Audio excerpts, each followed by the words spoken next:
This one's gonna be bad, guys. What does a hamster and a cigarette have in common? They're both harmless till you put one in your mouth and light it on fire.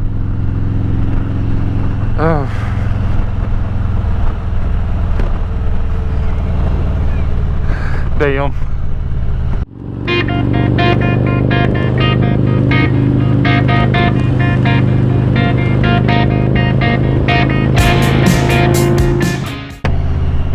What's up, Nerfers? How you doing? I have to admit, I'm feeling a little bit better about making videos now. Getting a little bit more inspired. A couple of you left comments on my last video. It happens. So John and Don, thanks for the comments. I'm going to show you my setup. It is super simple. I think my problem before was I was trying to overcomplicate things, going into great details about something that is just simple. So let's get to the usual spot and I'll show you my setup. Catch you in a second. All right, like I said, I'm going to show you my setup. Somebody's getting it. Anyway, my helmet, the LS2 helmet, and bloody things in the way. But I keep it simple. You guys have noticed. I've got two GoPro Hero Black 7s. I got them because at the time I bought them, they were cheap. Got them off of KEH.com. It's a camera store in Georgia that sells online, of course. I bought these because I thought they were reasonably priced. Getting there a lot cheaper than eBay. Might have been cheaper than Facebook Marketplace. Man, there's a lot of bikes out today, damn. Anyway, getting back to the story. And I'll break it down for you real quick.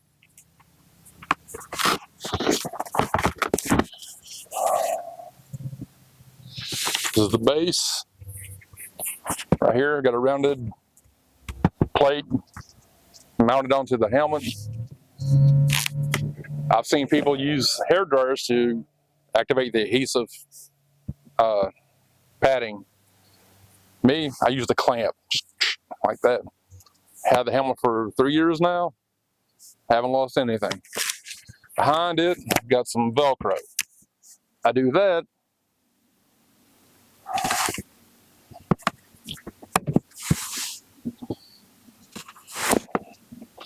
This is my setup for the camera. Something simple. A couple extensions on it. Holding it out like that.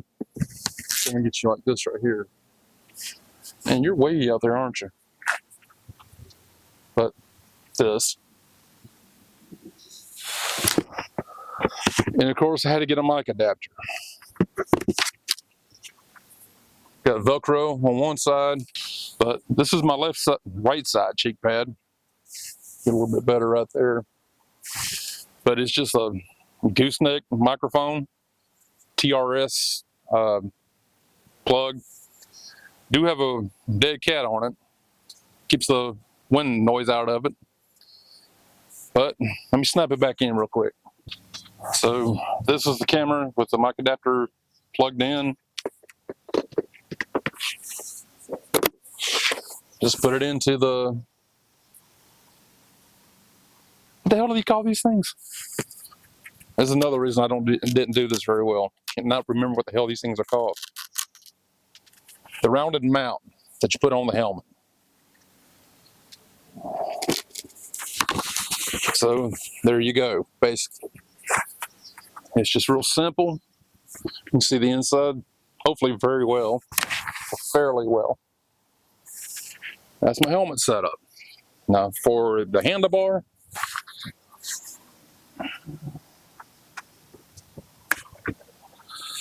I have a simple action camera clamp. And like I said before, I'm using a GoPro Hero 7 Black.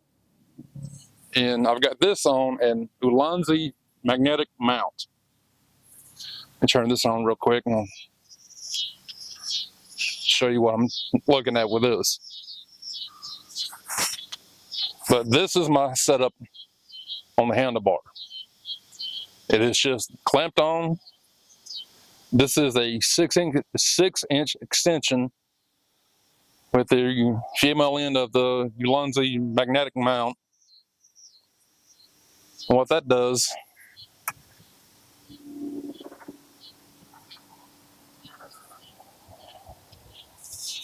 this part just screws off. It's got a 1/4 20 thread on the bottom. Locks into place. These are a few years old. The new ones come with like a little peg you have to push in, or a key you have to push in to release to turn it.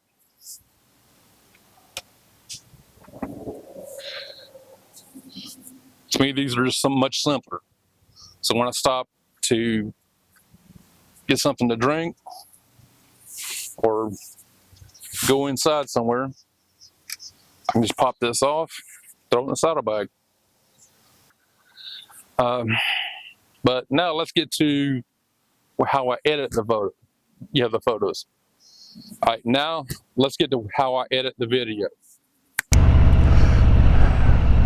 Before we get to the editing, a couple of disclaimers. Well, one disclaimer and something I forgot to mention. When I mentioned KEH.com, I have no affiliation with them other than being a customer. And I forgot to mention the settings at which I set the cameras at. I set at 1080 DPI, 60 frames a second, wide angle. Everything else is automatic. I have tried color grading. To me, it is just out to me. It is just, to me, it's just too much.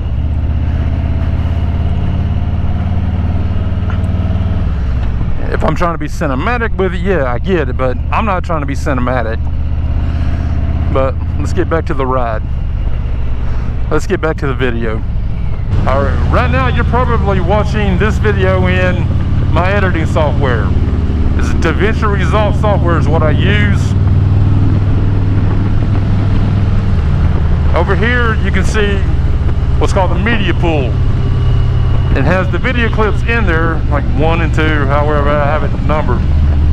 And what I do is I drag them down to the timeline that's down below. You're going to see 2 blue lines and 2 green lines.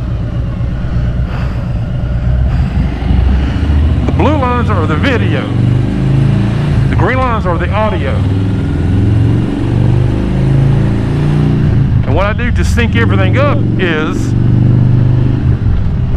I do a little countdown, 3, 2, 1, and that little pop from the visor sets up to where I can sync up the video from this camera to the audio from this one. So now I'm going to go ahead and cut the audio from this camera, so you should be able to hear me a lot better now. So there's no longer an echo effect or a background effect, however you want to say it. And from there on, I just go back and forth between the video.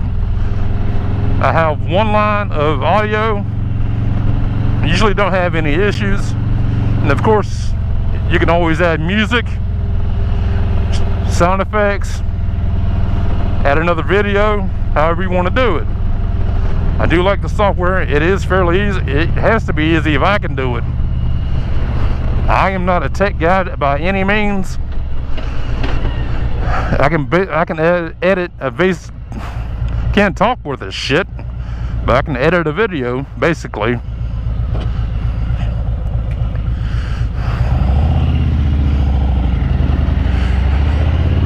All right. Now see if I can zoom out from the Davinci Resolve screen